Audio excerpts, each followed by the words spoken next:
Everybody, how are you doing? Welcome to this Lunch and Learn with Marley Bird right here on the Yarnspirations YouTube channel. Or if you're joining me from the Marley Bird Facebook page, hello and welcome. Please let me know where you are joining us from today. We would love to say hello. So hi, Monica and Beth and Thinking Humanist, and Alina and Jackie. It is so nice to have you all here. If you joined me on Monday over on the Red Heart Facebook page, you know what we are going to be learning. We're going to tackle the Waffles hat, the bucket of Waffles hat. This is a crochet bucket hat that is a free pattern over at yarnspirations.com. So let's do this. I mean, I guess you don't need my little layout here down here yet. So let's just talk, you and me. Hey guys. Hi, Angela and Emily. And hi, Christy. Okay. So I gave a little story last time before I started. I think I'm going to do the same thing. I know bucket hats are all the rage right now. I am a coach at a high school for track and field, and it seems like all of my athletes want to have a bucket hat. And I will be honest with you, I love hats. Like, I love hats. I was the kid that would always go to the department store and find the hat rack, and I was trying on all the hats, right? My mom would be like, don't do that. You don't know who's put those hats on. You don't know what kind of, you're going to get lice or something, right? Like, that was my mom way back in the day. Like, I'm showing my age, right? But I was always putting on hats. I always wanted to wear hats. And then I used to watch Blossom on TV, and she always had like the best hats, right? Well, it wasn't until I got to college when I finally felt like confident enough to wear a hat, like an actual, like really cool hat. So I started wearing hats all the time. And so when bucket hats really started to become quite the craze and real popular, I was like, yes, I need one of those. And I went and put one on. Guys, I don't look good in a bucket hat at all, like at all. Now, the crazy thing is, everybody in my family looks good in bucket hats. My daughter does. Both of my sons look great in bucket hats. And a lot of my athletes look great in bucket hats. So the wonderful thing about today's Lunch and Learn is you're going to learn how to make a hat, whether for yourself or somebody else in your family, because it's going to be like a treasured favorite of somebody in your family. I promise, whether it's you or somebody else. Hi, Chris Lopez. How are you? So the bucket of Waffles hat. This hat is constructed in a unique way. And I want to preface this entire Lunch and Learn with the fact I'm going to assume you already know how to crochet. This hat is not for an absolute beginner in any way. Would I put that at an absolute beginner? Is it an easy pattern? Yes, it's an easy pattern for those of you who know how to crochet and with my tips as we go along. But if you're a brand new beginner crocheter, I would try a different pattern than this one. That's my honest opinion. And I want to put that out there so that way we are fully transparent on the expectations of what you are going to get from me and what I'm going to give to you today. All right. So first things first, let me do a screen share of the pattern so that we can take a look at it together. All right, so now let me do this. Give me a second. I gotta remove the preview thing that we did, and now I get to do share screen pattern. There it is. Ha! All right, so let me see if I can remove that for now. Yeah, that works. Okay, here is the pattern. You'll notice that the crochet bucket of Waffles hat, again, this is a free pattern at yarnspirations.com. I've put a link in the video description. So if you want to follow along with me or just download that pattern for a later date, you absolutely can do that. This pattern comes in 3 versions. Now, does that mean there are 3 different patterns? No, it simply means they've made this hat in 3 different yarns for you to look at, but you will actually make all 3 of those hats the exact same way. They're all just with different yarns. So it gives you a different look depending on the type of yarn you choose. So version 1 is the Day Glow yarn. So that Day Glow yarn, it's a true Oh my gosh, the word just totally just left me. Where the colors are mixed up together. Oh, somebody help me. Don't you hate that? Man, my age is showing sometimes where it's all mixed together. And so the colors really start to muddy together. And the stitch pattern is a little bit difficult to see when you're doing something with the day glow type yarn. Variegated. Thank you, Caitlin. I knew somebody's going to help me out. I'm like, there is a word and it is escaping me. So a true variegated yarn, that would be the Day Glow. If you go with version 2, that is the retro stripe. And the retro stripe is a long color changing yarn. So you'll notice that in this hat pattern, the colors are not as mingled and muddied together like they are in the variegated version 1. This one allows the colors to travel a long path before they actually transition to the next color. So this is actually one of the favorite yarns, right? A lot of people that are making amigurumi, making hats, I have a market bag I've made out of this. Like this is a very popular colorway, this retro stripes. So if you're looking to make something for someone special in your life and you're like, maybe they would like this, chances are they will. If they are all about like rainbow sort of glow look, whatever, this is a big hit. So I like this. If you're going to do color work, I prefer to choose a long color changing yarn because it's going to still show off your stitches. You can see very quickly in version 1 versus version 2, the stitches are much more recognizable in version 2, whereas version 1, you'd have to really look closely to see that there's any sort of texture or pattern stitch going on in the body of the hat. Okay. Then of course you have version 3, which is another like timeless favorite. You just pick whatever color you want and just make the whole thing in one color. So it's pretty easy. Again, all 3 of these are done with the same pattern and all 3 of these only take 1 ball of yarn, which makes this a great stash busting project as well. I had somebody in the previous live that I did ask if we could use a cotton yarn to make a bucket hat. You absolutely could use a cotton yarn. Biggest thing would be just mess around with the gauge, like check your gauge to make sure everything is the same measurement. And if it's not, don't worry. I'm going to talk to you a little bit how you can make minor adjustments to the pattern to help it fit whatever size hat or head you're trying to fit onto, because this pattern is written for a one size fits adult. Okay, so it's a one size pattern, but I will mention how you could tweak the size of the top of the hat to make it a little bit bigger. And then you would tweak the way the bottom of, or the body of the hat is made to make it a little bit bigger or a little bit smaller, whatever you happen to need. All right. Let's take a peek here at these abbreviations. Like I said, I'm assuming you know how to crochet. So everything here should be pretty familiar to you. The only one that might not be, if you're just a little bit past a beginner, is the double crochet front post, or it's also referred to as a front post double crochet. That's usually how I refer to it. A front post double crochet. And all that means is we're going to put a double crochet around the post of the stitch versus the top of the stitch. So you're still going to complete the double crochet as usual. We're just going to change the location of where we put it. It's really not so difficult. And that's how we get this waffle look right there on the body of the hat. We use post stitches to create that look. All right, everybody with me so far? All right, cool. So gauge right here, you'll see that the gauge is written in a couple different ways.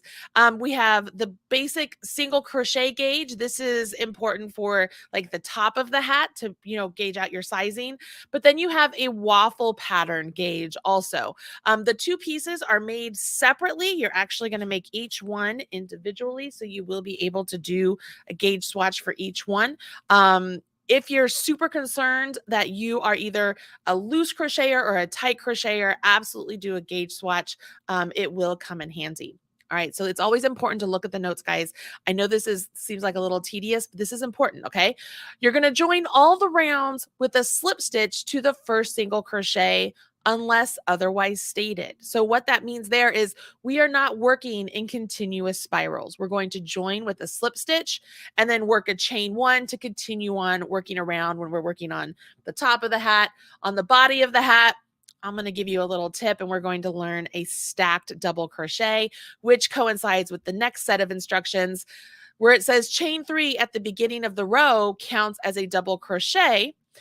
Yeah, you can absolutely do that. And if you guys are a little bit beyond beginners, you know that the chain 3 at the beginning of the row, when counted as a double crochet, it's a little bit unsightly. It doesn't really look like a double crochet, but we can change that stitch up with a stacked double crochet and make it look clean and crisp. And it just makes the whole finishing process easier. So we're going to do that.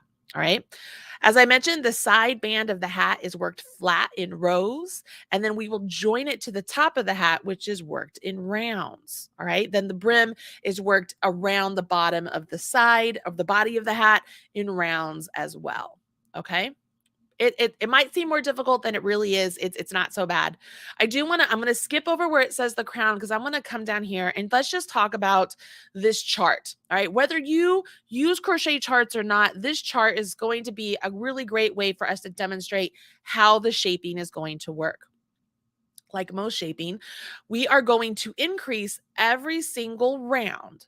And with each round of increase, we will have one extra stitch between our sets of increase on the next round. So, for example, we will start off here with 7 single crochets, right? 1, 2, 3, 4, 5, 6, 7 single crochets worked around that chain 4. Okay, that's interesting. It says chain 4. Up here it says crown chain 3, but it's really chain 4. Oh, that's what it is. Join with the slip stitch to form a ring and then chain 1. That's why it says that, I think. No, because there it is right there. So the chart says chain 4. The instructions say chain 3. You could do either one. Anyways, okay, so we're going to put 7 single crochets into that hole right there that we're going to create. And then on round 2, you'll see that there are 2 stitches into 1 stitch for every stitch all the way around. So we go from 7 stitches to 14. On round 3, we're going to put 2 stitches into the first stitch, but 1 stitch into the next. 2 stitches into the next stitch, 1 stitch into the next. So now, in between each increase, we have 1 solitary stitch. Once we've done that on round 3, that means on round 4, instead of 1 solitary stitch between our increases, we'll now have 2. On round 5, we'll have 3 between our increases. On round 6, we'll have 4 between our increases. You see how that works? And for this piece, all of the increases are all worked on that same line of stitches there. So we can actually use stitch markers to help us keep our place. All right, so we're going to talk a little bit about that.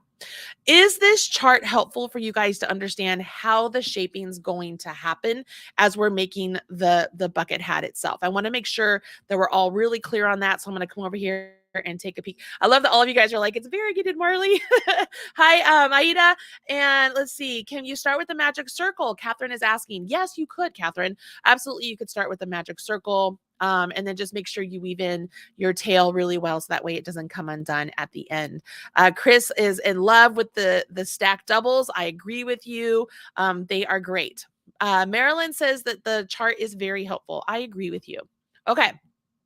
So let's put this pattern on pause. I'm going to set this aside and I'm going to go to my instructions here with both of us side by side.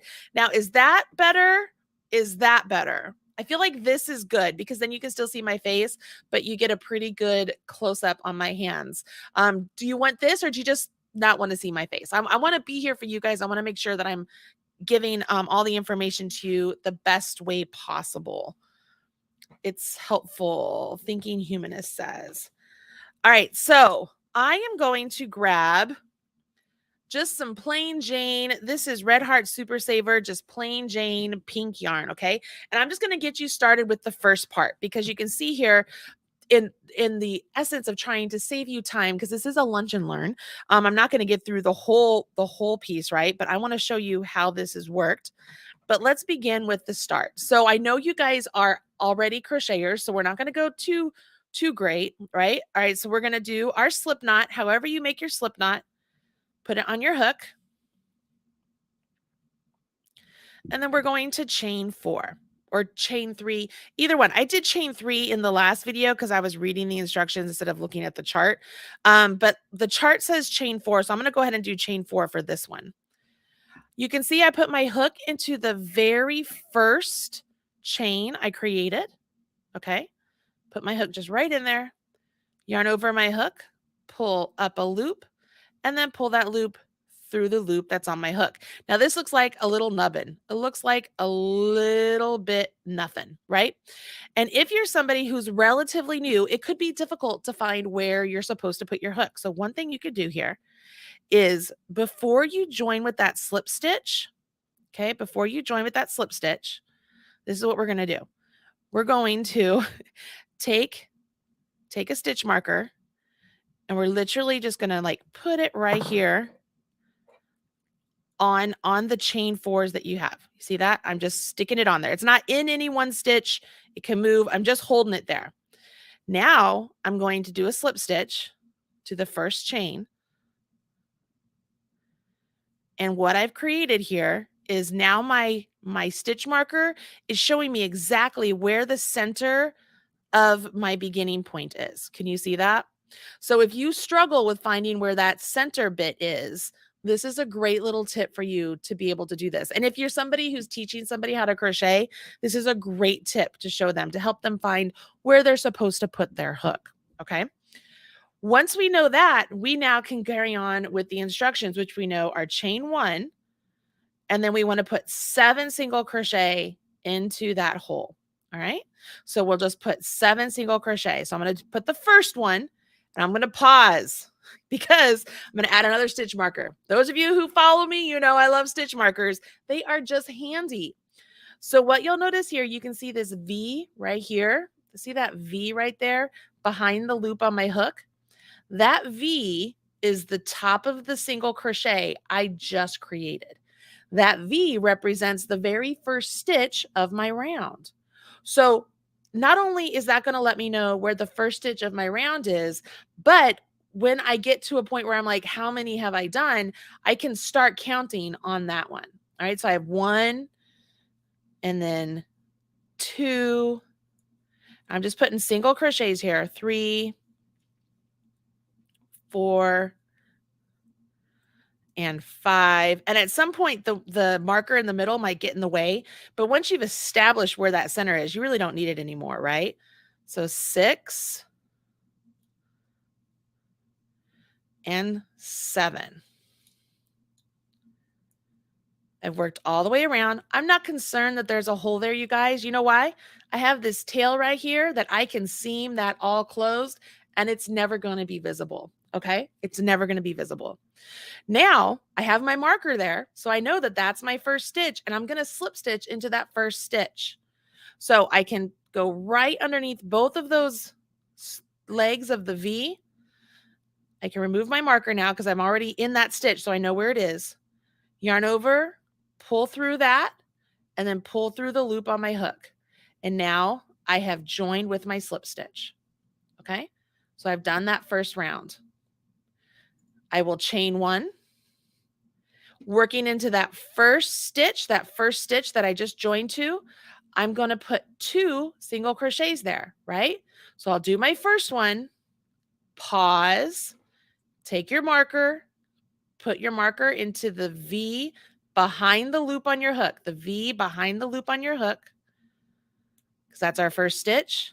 So that's 1, and then I'm going to go into that same stitch and create my second single crochet. And I'm going to put 2 single crochets in each stitch all the way around. This is what is establishing my increases, okay? Now, here is another tip I want to give you. I'm going to do it over here.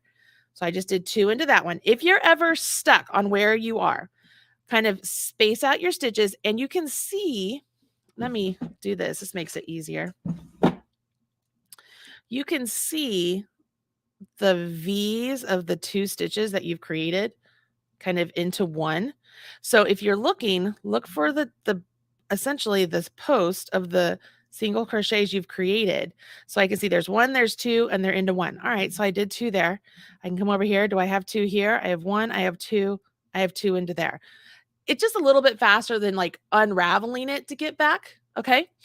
But we know that as we continue working our increases on all of the first single crochets we do, we're going to be increasing into that single crochet all the way around. So on the first one, I could add a marker here, just add one in, and then create my second one, right? So there's 2 into that stitch, and then come to the next one, create my first into the stitch, take another marker. Yes, this is going to require a lot of markers if you want to do this. And then put my second one there.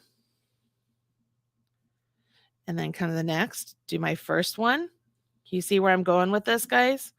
So I know that whenever I come to where my marker is, I will be working an increase there. And I'll show you what I mean.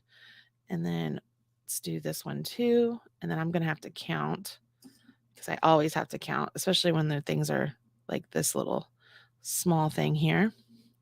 I think that is, I should have 14 at this point, so I can come back to where the start of my round. And here's how I count, guys. So I find I find the V's at the top and I count those. So I have 1, 2, 3, 4, 5, 6, 7, 8, 9, 10, 11, 12, 13, 14. That's what I want, because I started with 7 single crochets and I have 2 single crochets in each one. I come over here to my first stitch that I marked, go into it, join with my slip stitch, and I carry on. So let's do the next row together, because we're going to see how we would work these increases here, right? So I chain 1. I'm going to go into the first stitch again. I work my increase right here. So that would be 1. Put my marker there because that's the start of my round. And then 2. So there's my increase. In the next stitch over, I only do 1. Now I'm going to do 2.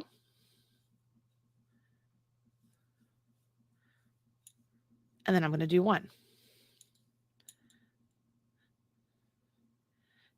Now I'm going to do 2.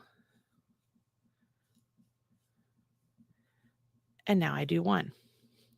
Now, that's pretty easy. If you can like talk to yourself through everything without people looking at you, I literally will do that. I'll be like 2, 1, 2, 1, 2, 1. So if you don't want to count and you're like, okay, I like visual cues. If you're a visual person, I'm a very visual person. These stitch markers are helpful, because now I can be like, okay, so I am to the stitch that is marked, which means it's the first one, which means I'm going to increase on this one. So I'm going to put my first single crochet there. I will move up my marker, right? I could put it in the actual V if I wanted to, and then do the second one in there, right? The next stitch over does not have a marker in it, so I know it's just 1 single crochet. Next stitch over has a marker, so I know that's the start of my increase. So I do 1. I could move my marker up. I could put it into the V if I want to, and then do the second one in there. You see what I mean about how these markers can help you? I know people who will use actual string instead of markers, which is totally doable as well. I will just be honest, I always have markers with me, so it just makes it very, very easy for me to just use markers. And the great thing here, when it comes to the markers, I'll give you guys a quick tip, is we know that we're increasing at 7 points. So I should have 7 markers if I was marking all of my increase points.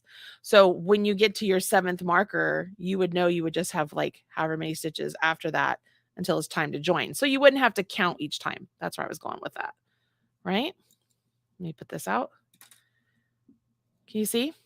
So now I know on this next round, I'll increase on that one, I'll increase on that one, increase on that one, and that one, so on and so forth. Okay? All right, so I'm going to set this aside. How are we doing so far, everybody? Doing good. Looks like you're doing good. Put those there. So this here is one I've already gotten started. You can see this is where I'm joining, and then my increases, they all start to stack up, okay? And I can start here at the beginning, and I can go back, and just like I told you guys, I can find where I have 2 stitches into 1. If I didn't use my markers, I can find where I have 2 stitches into 1 and be like, okay, so there's an increase. So I have 1 stitch there, 1 stitch there, 1 stitch there, 1 stitch there. Ooh, 2 stitches into 1. So there's an increase right there. Perfect. So I'm at 1 after that. So from that increase to that one, I have 4 stitches in between. All right. So that lets me know, I think I'm on row 6. 1, 2, 3. Yep. I'm on row 6. Okay. Round 6, I should say. So let's just finish this up here, you can see as each increased row or round happens. Okay, it's hard for me to talk and count. So there's my increase, 1, 2, 1, 2, 3, and then 4. As each round occurs, I get one more stitch between my increases because that's my increased stitch, right? So I can just keep following around here. 2, 3, 4, and here's my increase. And then 1, 2, 3, 4. I would go to the first single crochet, yarn over, pull up a loop. And once you've completed all of your rounds, you will finish off. So I pull through, I like to just do one extra like chain just to knot that in place, but that's how you finish off. So here's going to be another tip. You guys ready? The pattern itself has you work through round 11, which puts 70 single crochets all the way around. Okay, so it has you work until you have 70 single crochets. Then you bind off, right? You finish off your work. The reason you finish off your work is because then you're going to do the body of the hat flat, and you're going to make the body of the hat long enough to be able to go all the way around your circle, right? So it's going to be long enough to go around your circle, and at the same time we will do an edging on one edge of our flat piece here that has 70 single crochets to make it easy to match up one single crochet to one single crochet. So the designer in me says, all right, well, if I'm just matching up 70 to 70, logically, if I decide that I want this a little bit bigger, maybe I want it bigger. And I know I'm increasing by 7 each time. Maybe I make it to 12 rounds, so I get to 77. Or maybe I make it to 13 rounds, and that would be 84, right? So you decide you get to 84. You're like, that's what I want. That's the size that I need for my hat. All right, well, Marley, that's great, but then how big do I make this? Well, you make this until it's about long enough to go around your hat. And then when it's time to do your edging up here, you'll make sure you do 84 single crochet so that way they can match up. Make sense?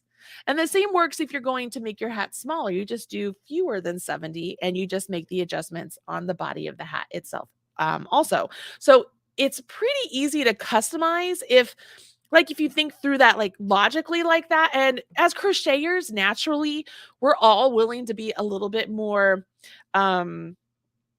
willing to fudge it. You know what I mean? Like maybe if it's like, oh, that's close enough, and it still looks good. So we can absolutely make this hat fit us a little bit more and customize it a little bit more if that's something you're interested in. How's that? How did y'all follow along with me on that? In my logic there? I want to know what you think. Once you finish the top of your hat, you will set this aside, and then that's when you will start the body of the hat. Now, I've already started the body of the hat, again, in the interest of time to make sure that we could get through this. But what I want you to note is that when you start the body of the hat, you will start off, I think it's with chain 15. Yeah, chain 15. And you will then begin with a double crochet in the 4th chain from the hook. And the pattern tells you, if you're reading the pattern, it says you now have 2 double crochets. And you're like, what do you mean? I just did 1 double crochet. Remember in the notes, it told you that chain 3, the skipped chain 3 here, is going to count as a double. So once you've done your chains and you've worked a double into the 4th chain from hook, that just left 3 chains alone, and those count as your double crochet. So when your first row is done, because you'll do a double, then you do a double in each chain all the way to the end, you're left with 13 double crochets. And that's what we're going to make the body of the hat with. This is this portion of the hat. So do you want it a little bit taller? Maybe you do. I wouldn't, because I think it would be a little bit more like top hat-ish. I think that's a really good size. So I think that the 13 is really good. And then what you'll notice is you begin to build this waffle stitch pattern. Depending on what side you're on, you're going to work front post double crochets either around 1 stitch or 2 stitches. Okay.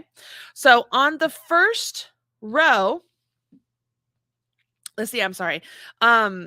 This would be row This is row 2, right? Yeah, wrong side. This is your wrong side. So we're looking at a row 2, all right? A row 2. So I'm going to pretend, let's just pretend that this is just a bed of double crochets that were worked on row 1, and we're going to jump in to row 2. Everybody good here? All right. First things first, this is my next tip, you guys. I absolutely despise chain threes. Absolutely. And when you're working on a project like this, where we're going to be adding an edging or even a brim to either side, I want to have a nice clean edge that's easy to work into, that is not just full of chains that become unsightly and just pull away from the fabric, right? So I want to create stacked double crochets instead of my chain threes. And you can see here, I mean, look how nice that is.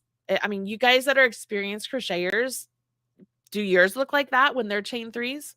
No, they don't. They absolutely don't. Like, the stacked double crochets are great. And I'm going to tell you first off that I have seen designers call these stacked singles, which I understand because we are stacking single crochets, but I call them a stacked double crochet because the resulting stitch is a double crochet. So I'm going to stack 2 single crochets, one on top of each other, to get a double crochet. If I were to stack 3 single crochets, I would get a treble crochet. If I were to stack 4, so on and so forth. You see how it goes? So if I just reference this as a stacked single crochet, that makes no sense, because that makes no sense. It's a stacked double crochet. All right. And here's how we're going to do it. First things first, you turn your work, right? You finished your last stitch, you turn your work. Do not chain. Do not chain. You have that hook or that loop on your hook. Simply go into your first stitch, yarn over, and pull up a loop. We have 2 loops on our hook. Yarn over, draw through 2, just like you would a single crochet. Now, there are some designers who will tell you to just go through that first loop right here, like this little string right there, okay? And you could do that. I prefer, if you were to think of, these are the 2 loops that were on our hook, right? I'm going to put this right here. Those are the 2 loops that were on our hook. I'm going to take my actual hook and I'm just going to pierce it between those 2 loops. All right, I'm going to show you what I mean. So I leave that there. I take my hook. I'm going to go right between those 2 loops, yarn over, and pull up a loop. Yarn over and draw through 2. Now I have a stitch that actually resembles more of a double crochet than the chain 3. And I get a nice clean edge. If you look at the edge here, can you see how it looks like there are like V's on this side here? That makes it so much easier to work into, because you're just going to work underneath those V's as we're creating single crochets, right? It just makes things so much easier. So I totally transferred out all of my chain 3s for a stacked double crochet. You can do that in any pattern. Okay, you guys? All right. So my stacked double, that counts as my chain 3. So now I'm going to carry on with my actual pattern. My pattern wants me to do 2 front post double crochets side by side. Notice in the chart, they're actually called front post double crochets, not double crochet front post. So I told you they're referred to as both ways. Yarn over your hook. You're going to go to the first double crochet here. All right. You ready? If you're right-handed, you're going to do it the same way I am. If you're left-handed, you're going to go the opposite way. All right. So right-handed, you're going to go into the right side of the post of this stitch, go behind the back of it, and come out the left side.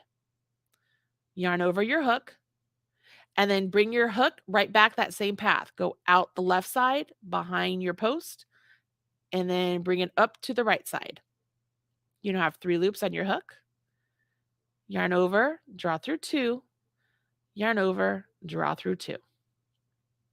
Okay. If you're left-handed, I'm just going to go like this. If you're left-handed, you will be going in the left, behind the back, out the right, yarn over, and then come back that same path. Okay. Now we've created it's just a basic double crochet, you guys. What makes it a front post double crochet is that we went around the post instead of working on the top of the stitch, right? So we got to do that again. Yarn over your hook into the right side of that post, around the back, out the left side. yarn over, come that same path back. You have 3 loops on your hook. Now finish it like any other double crochet. The next stitch is a double crochet, so you're going to go in just like you normally would, right to the top of the stitch, and complete a double crochet. And then we repeat. So let's do that again. Yarn over our hook, go around the back post or front post, and then complete our double. Do that again. And then complete the regular double. Front post double crochet, front post double crochet, and then a double crochet. Front post double crochet, front post double crochet, and now a regular crochet. Now, this regular double crochet, if you've done a chain 3 down here, or if you're on your second row, there are chain 3s down here. I want you to put your hook through the actual chain. Don't go into the big gap there. That's just going to make things just not look very good. Go into the actual chain, all right, the third chain. If you've done a standing double crochet, well, you have your V up there to work into just like you normally would. So yarn over and just work into the top of it just like it's a double crochet. Voila. That's round 2. Row 2. All right, let's do row 3 together because I'm going to give you another tip here. All right, you guys going to follow along with me? All right, so I'm going to turn my work. I'm not chaining, remember? I'm not going to chain because I'm going to do my stack double over here. I go into the stitch, yarn over, pull up a loop, yarn over, draw through 2. I go right into like the gut of that stitch, yarn over, pull up a loop, yarn over, draw through 2. It's a stacked double crochet. Now on this row, we're going to do a regular double, and a front post double. And we do that all the way down. And you'll notice in the instructions and in the chart, they have you end down here with a front post double crochet. You don't need to do that. You don't need to do that. Just end with a double crochet. Don't end with the front post double crochet. It makes it more difficult to actually do the brim or the top of the hat. There's no need for it. I understand the reason for writing it that way because it makes it very easy to just, keep the repeat of 2 doubles, front post double, 2 doubles, front post double, 2 doubles, front post double, 2 doubles, front post double. Like it's an easy repeat. But on this particular piece, my designer note to you is you don't have to do that front post double crochet down there. Just make it a double crochet. And it makes it symmetrical too. Like, look at that. I did not do a front post double on any of these. All right. Okay. So that's my little tip. You can if you want to, but you don't have to. All right. So let's do a regular double,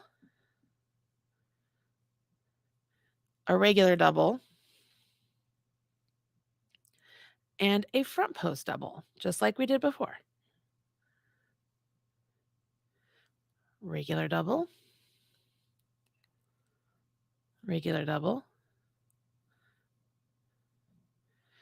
front post double, regular,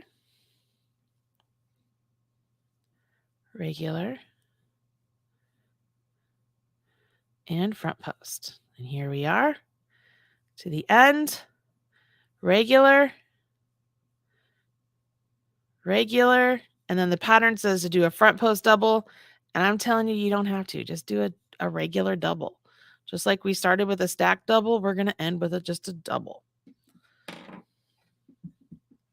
See how pretty that looks? Pretty. All right, so I'm fully confident that just with learning those 2 rows, because that's what you have to learn, right?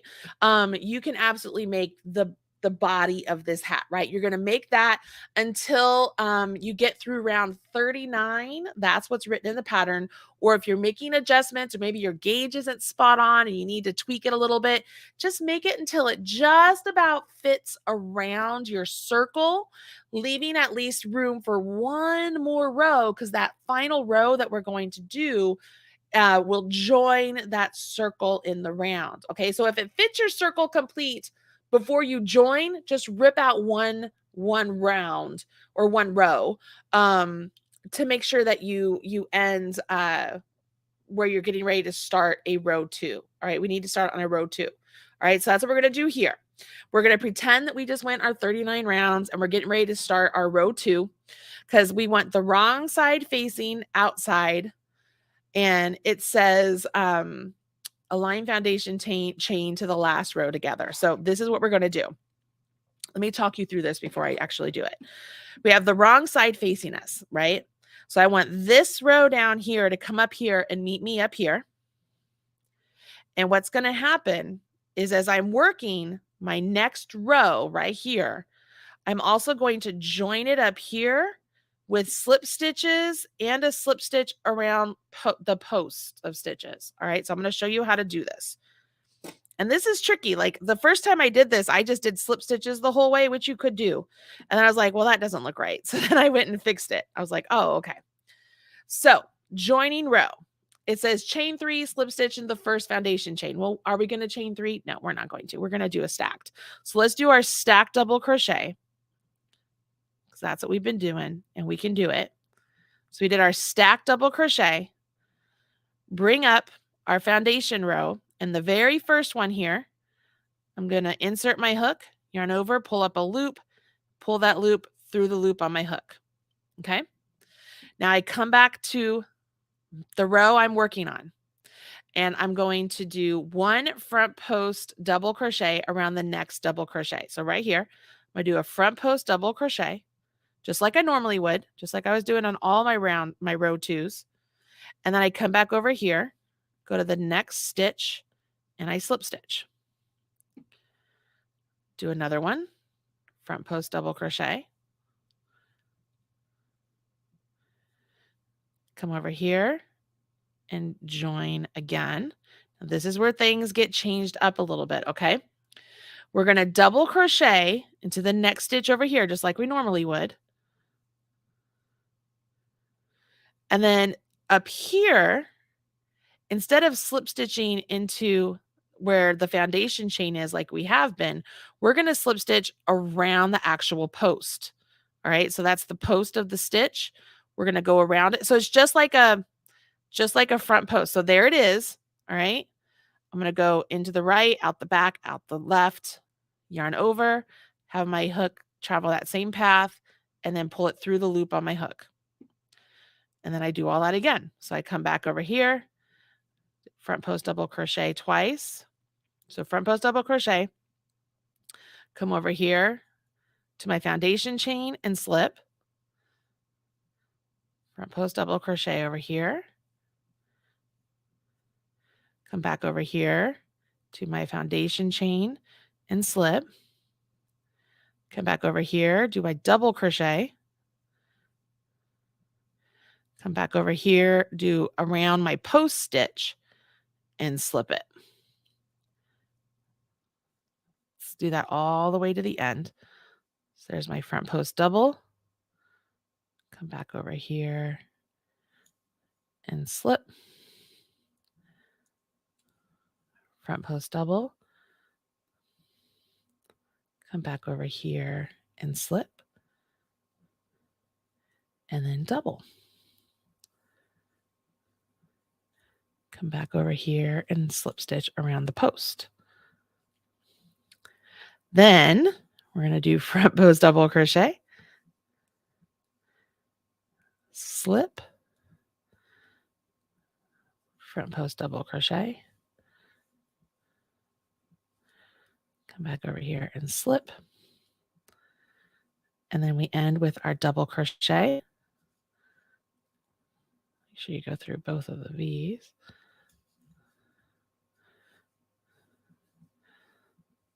And Come back over here and slip. Okay. So now we're going to turn this right side out. Okay. So everything's up here. It's done. Turn this right side out. Just flip it out. And that's the body of our hat. You see it? Okay. Now it's at this point, you are not cutting your yarn or anything yet. We're going to now single crochet around our edge up here, 70 single crochet. And remember what I said, the 70 single crochet matches up with the 70 single crochet you have on your round here. So if you've changed the number of stitches you have on the top of your hat, you also need to change the number of stitches you have down here. Okay, make sense?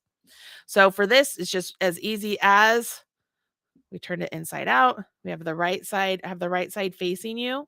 Chain one. I think I did a chain one already.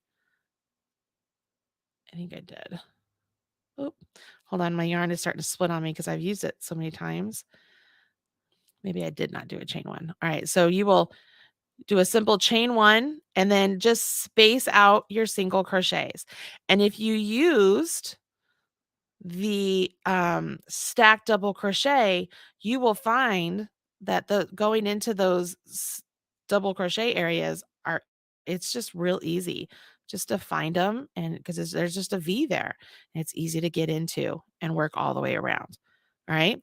Now you want to evenly space these as much as you possibly can. So again, we're going to have our stitch markers come into play. You can just do this, just a really rough separation here, and you could divide it up. So divide it up in half and then divide that up, those halves in half. So you have a quadrant.